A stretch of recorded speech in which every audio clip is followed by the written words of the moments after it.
Hi, today is January 31st, 2026, and here are my poems for the day. The first one is poem number 167 for the year, The Thought That Counts. I've given you a gift. It is a flat iron with tacks. You can't use it as an iron. That is kind of the point. All you can do with it is appreciate it. Appreciate the thought that went into this gift, because it's the thought that counts. You may recognize that it is inspired by a work by Man Ray called Cadeau, 1921, which is French for gift. If so, then you may overestimate or underestimate the amount of thought that went into this gift. It's the thought that counts, but oftentimes thought is difficult to calculate. Poem number 168, The Book of Love. She handed me a book from her bedside table and said, "Read to me." I opened the book. The pages were all blank. So I began. He loved her with a desperation that teetered on the border between insanity and practicality. "Practicality?" she said. "Are you sure that's what it says?" "Pragmatism," I offered. She was silent. I squinted at the page. "Passion," I said. She smiled and said, "You may continue."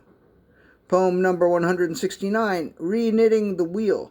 Barbara G. Walker died last week. The Times described her as a knitting innovator. It occurred to me that it takes a very special sort of mind to take up knitting and then be inspired to push the envelope, to reinvent the wheel of knitting.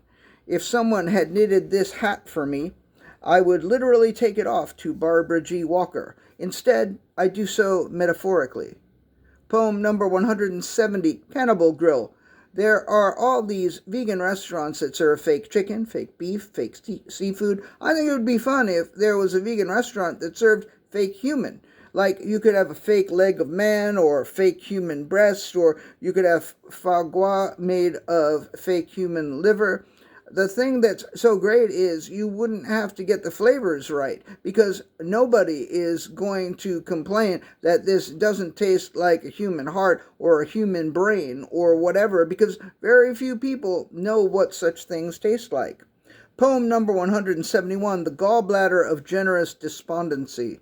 The author wanted to write a novel, and he thought he had the perfect title, The Gallbladder of Generous Despondency. Finally, with the title settled on, he could begin to write his novel. The gallbladder was despondent, he began, but all who knew the gallbladder praised the gallbladder for its generosity when it came to its despondency.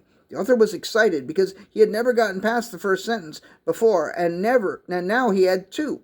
But then the author sat and sat and sat and could not come up with a third sentence or any other sentences. If he had been typing on a typewriter, the author would have pulled the paper out and crumpled it into a ball and tossed it in the trash. Instead, he closed the file that he had entitled The Gallbladder of Generous Despondency and deleted it. Poem number 172, The Last One. I have but this one left to write, and then I can say goodbye to January, because I've already written the next one, which will be the last one, even though this one is technically the last one because I've written it last. I feel as though this one has but a few more lines to go, which is good, because then I will be done with January, and I can look forward to February and beyond. And the last poem of the day, last poem of the month, poem number 173, Goodbye, January. Like every month with a President Trump in it, you were pretty fucking awful, January. But for a month with a President Trump in it, you were somewhat less awful than the previous several months. Renee Nicole Good was killed by ICE, and that was absolutely fucking horrific, and she wasn't the only one. But Mark Carney, the Prime Minister of Canada, speaking at Davos, gave an inspiring speech that seemed to encourage some European nations to say fuck you to Trump. So goodbye and Godspeed, January. For a month with a President Trump in it, I've definitely seen worse. All right, that's it. Thank you. I appreciate you.